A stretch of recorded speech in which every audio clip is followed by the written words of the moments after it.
El Señor esté con ustedes. Evangelio de nuestro Señor Jesucristo según San Mateo.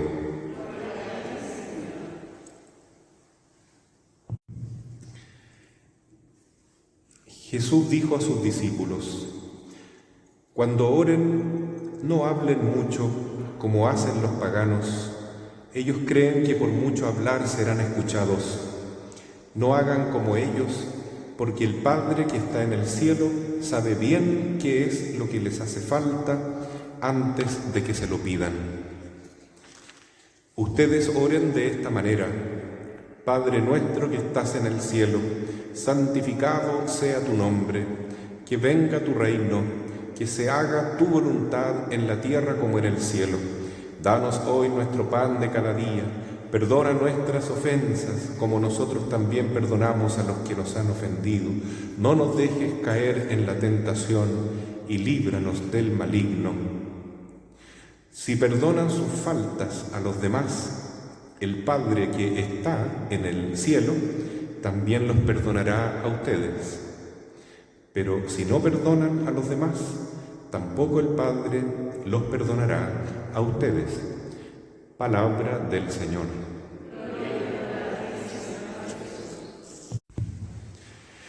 Tomen asiento. Queridos hermanos, a medida que vamos avanzando con la meditación de las bienaventuranzas, que es el estilo de vida que nos propone Jesús a los cristianos, un estilo de santidad, de gozo también en la fe, en la esperanza y en el amor, en la unión constante con Dios. Lo más importante que debemos hacer para alcanzar este espíritu de santidad o de bienaventuranza es pedirlo constantemente. Jesús insiste mucho en eso, ¿no? Que cuando nosotros recemos, pidamos lo que realmente nos hace falta. No nos quedemos solo en cosas secundarias o accidentales de la vida, como la salud, el alimento, el trabajo, etcétera, que son cosas importantes y necesarias, pero lo más valioso y lo más fundamental es que nosotros vivamos en el Espíritu Santo. Por eso Jesús nos enseña a rezar como corresponde. De hecho, los discípulos le piden muchas veces: Jesús, enséñanos a rezar. Cuando lo ven en las noches, en las madrugadas, en las mañanas, insistiendo en la oración, Jesús muchas veces, en vez de dormir, da el ejemplo de ir a rezar, a orar, a conversar con Dios. Y ellos le dicen: Jesús, nos gustaría aprender a rezar. Haznos rezar como tú rezas. Y hoy entonces el Señor les enseña la oración más hermosa que Él mismo quiso transmitir a la Iglesia. Se le llama la oración del Padre Nuestro, también la oración dominical, no porque se rece los domingos nomás, sino porque dominical significa del Señor, Dominus, Señor. Es la única oración que directamente nos enseña Jesús y nos propone rezar, el Padre Nuestro. Entonces esto es muy bonito porque cuando uno ora así, reza como Jesús, con el Espíritu de Jesús, y nos ponemos en una relación con Dios que es la que tiene Jesús. Jesús es la segunda persona de la Santísima Trinidad. El primero de todo es el Padre, después viene el Hijo y después el Espíritu Santo. Tres personas distintas, un solo Dios. Y Jesús es la segunda persona, es el Hijo. Y Él nos regala a nosotros la oportunidad de compartir esta vida de hijos de Dios. Entonces, desde el bautismo, todos somos otro Jesús y podemos llamar a Dios con ese nombre, Padre Nuestro. No Padre mío nomás, sino nuestro, porque todos somos hermanos.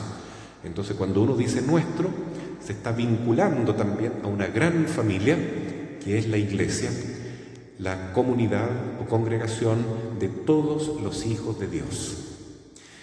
Cuando rezamos el Padre Nuestro, queridos hermanos, decimos frases que a veces no meditamos mucho. pero que son muy fuertes y que tienen valor, aunque no las meditemos, hay que rezarlas, pero ojalá tomando conciencia de vez en cuando qué significa todo esto. Venga a nosotros tu reino, hágase tu voluntad en la tierra como en el cielo, y primero, santificado sea tu nombre. Es todo un plan de vida, es vivir las bienaventuranzas. No significa que nosotros vamos a santificar a Dios, todo lo contrario, Él es el que nos santifica a nosotros cuando rezamos el Padre Nuestro.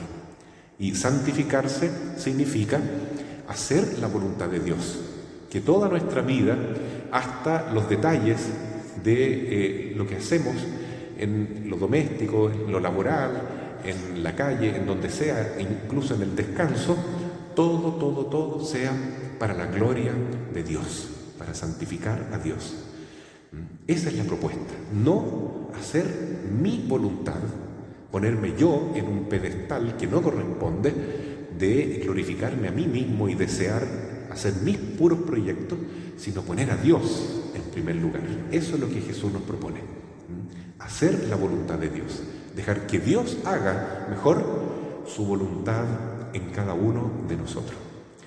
Después decimos,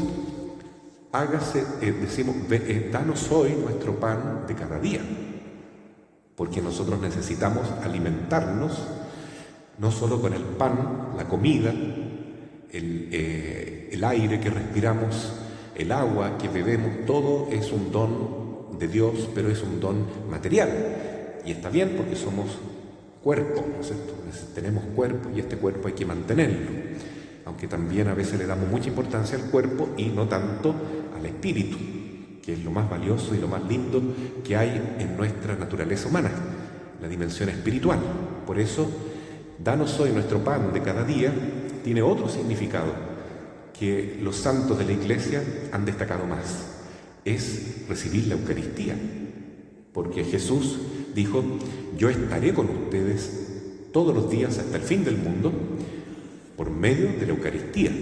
Principalmente, el que coma mi carne y beba mi sangre vivirá en mí y yo viviré en él. Viviremos en él y tendrá la vida eterna y no morirá jamás, porque quien se alimenta con el cuerpo de Cristo en estado de gracia se mantiene en estado de gracia, es decir, con el Espíritu Santo, y esa persona no puede morir de verdad. Es un misterio grande esto, porque claro, uno ve que alguien muere, pero su alma, si murió en estado de gracia, no murió realmente, porque está con Dios y algún día igual va a recuperar el cuerpo en la resurrección de los muertos. Pero lo importante es que nuestra alma esté iluminada, esté con ese alimento celestial permanente que es el cuerpo y la sangre de Cristo. Por eso entonces San Pablo dice en la primera lectura que hemos escuchado de la segunda carta a los Corintios, yo he defendido celosamente que ustedes se vayan formando como buenos hijos de Dios, como buenos cristianos, y ocupa una expresión muy concreta que llama la atención un poco, ¿no? Dice, he sido celoso para que ustedes se presenten como una virgen purificada ante Cristo el esposo. Es decir, acá San Pablo nos propone también otra dimensión de nuestra relación con Dios. No solo somos hijos de Dios, estamos llamados a ser, como iglesia, la esposa de Cristo, el esposo de la iglesia. Entonces, esto es muy lindo porque en la Biblia la imagen de la Virgen pura es el alma que ha dejado todas las idolatrías, todos los pecados, todas las concupiscencias y las atracciones del mundo, del demonio y de la carne, y se dedica solamente a agradar al esposo. Es decir, vive para Jesús, igual que la Virgen María, que es el modelo de la Iglesia. Vivir solo para Jesús. ¿Se puede? Sí, se puede. Los santos lo han hecho, la Virgen María en primer lugar, y todos estamos llamados a vivir en santidad, es decir, para presentarnos ante Dios como una virgen pura se presenta ante su esposo para comenzar la vida matrimonial.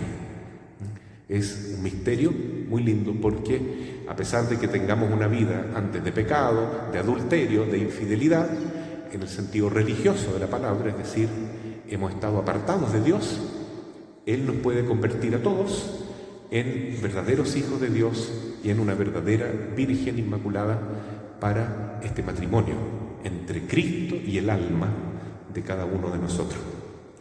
Después sigue diciendo el Padre Nuestro que es muy importante perdonar al prójimo, ¿no? Porque si nosotros no perdonamos a los demás que nos han hecho daño, tampoco Dios nos va a poder perdonar a nosotros. Eso Jesús lo aclara al término de este Evangelio, ¿no? Y no hay nada más importante que necesitemos nosotros que el perdón de Dios. Por eso decimos, perdona nuestras deudas como también nosotros perdonamos a nuestros deudores. Porque si somos perdonados, tenemos esperanza de vida eterna, de llegar al cielo, de vivir en Cristo Jesús. Pero si no cumplimos esa condición, no podremos vivir en gracia de Dios. El Espíritu Santo no puede estar presente en un alma que tiene rencor, que tiene odiosidad, que tiene malquerencias, que aún guarda resentimiento, tiene puente cortado con el prójimo. Entonces es muy importante trabajar el perdón día a día. Por último, el Padre Nuestro nos invita a vivir un exorcismo cada vez que decimos: no nos dejes caer en la tentación y líbranos del maligno, porque esa es la frase original. Después nosotros la tradujimos de líbranos del mal, que queda como una cosa así teórica, abstracta. No, lo que dice el Señor es líbranos del maligno, del demonio, que es Satanás. Y así deberíamos rezarla en realidad: líbranos del mal y del maligno, ¿ya? Porque el mal peor es el pecado, pero el maligno es el que nos quiere introducir en una vida de pecado y de rebeldía contra Dios. Entonces ahí hacemos un exorcismo y apartamos a este príncipe de las tinieblas de nuestra vida y le pedimos a Dios que nos ayude en esta lucha contra las fuerzas del mal. Es tan bonito rezar el Padre Nuestro, pero es difícil, ¿no es cierto? Si uno profundiza lo que significa esto, uno dice: ¿quién me ayudará a vivir esto en la práctica? Por eso Jesús en la cruz sabe que somos débiles, que nos cuesta vivir la fe, y nos deja una pedagoga, una maestra, que es madre, que es nuestra reina, que es la Virgen María, y nos dice: ahí tienes a tu madre. Cada uno de nosotros, como Juan, apóstol, debe recibir a María en su corazón y aceptar la orientación y la pedagogía, ¿no es cierto?, la enseñanza que ella nos da día a día.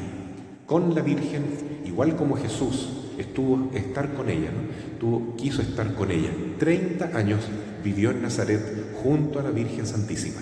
También nosotros debemos acostumbrarnos a vivir con María, porque ella como madre nos enseñará a vivir mejor el Padre Nuestro. Por eso, en cada Santo Rosario, que la Virgen tanto nos insta a rezar, en todas sus numerosas apariciones, recen el rosario. El rosario es el remedio que ustedes necesitan para sus enfermedades espirituales. Es el alimento que necesitan para el alma. ¿Por qué? Porque cada rosario contiene al menos 5 Padre Nuestros, pero no rezados de cualquier manera, sino que acompañados cada Padre Nuestro por 10 Ave Marías.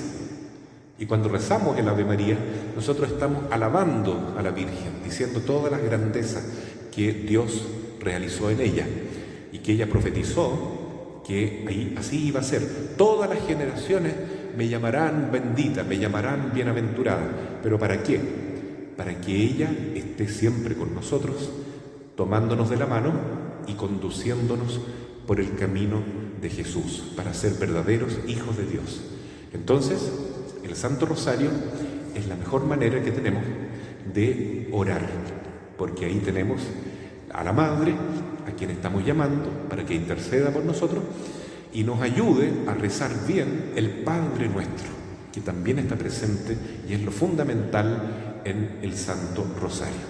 Junto con eso, la Virgen nos pide siempre, por lo menos en esta aparición que es constante, que se está dando ahora, esta mariofanía o manifestación mariana, permanente en Medjugorje, un lugar muy bonito y maravilloso que voy a tener la dicha de visitar el próximo mes, si Dios lo permite, tengo buena salud, junto con el Padre Carlos Villanueva, y vamos a llevar también todas las intenciones de la parroquia de San José de la Mariquina, porque es un lugar donde la Virgen actualmente se sigue manifestando. ¿Y qué nos dice nuestra Madre en Medjugorje? Dice que tenemos que rezar el Santo Rosario, por supuesto, no puede contradecirse. Segundo, nos pide que tengamos más amor a la Eucaristía. Lógico, ella nos conduce hacia Jesús y la adoración al Santísimo Sacramento. Por eso es muy bueno que nos vayamos acostumbrando a visitar la capillita del Santísimo cada vez que venimos a San José de la Mariquina, y si estamos acá viviendo, con mayor razón. Amor a la Eucaristía. Tercero, la confesión frecuente, para ir limpiando nuestra alma de todos nuestros pecados. Cuarto, algo que no tenemos mucha costumbre, pero es importante, el ayuno, hacer algunos sacrificios día a día.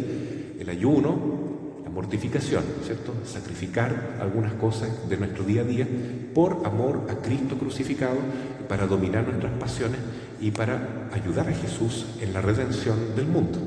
Y quinto, la Biblia, leer la palabra de Dios, mucho. En la palabra de Dios vamos a encontrar el alimento del alma, junto con la Eucaristía, que es el alimento del cuerpo y del alma. Pidamos entonces hoy que esta oración sea siempre para nosotros el principal alimento, fuente de sustento para nuestro espíritu, que, como dice Jesús, nos otorga todo lo demás que necesitamos. Busquen las cosas de lo alto y lo demás les será dado por añadidura. No partamos entonces pidiendo cosas materiales, sino pidiendo lo más valioso, lo más hermoso, el don del Espíritu Santo. Así sea. Amén.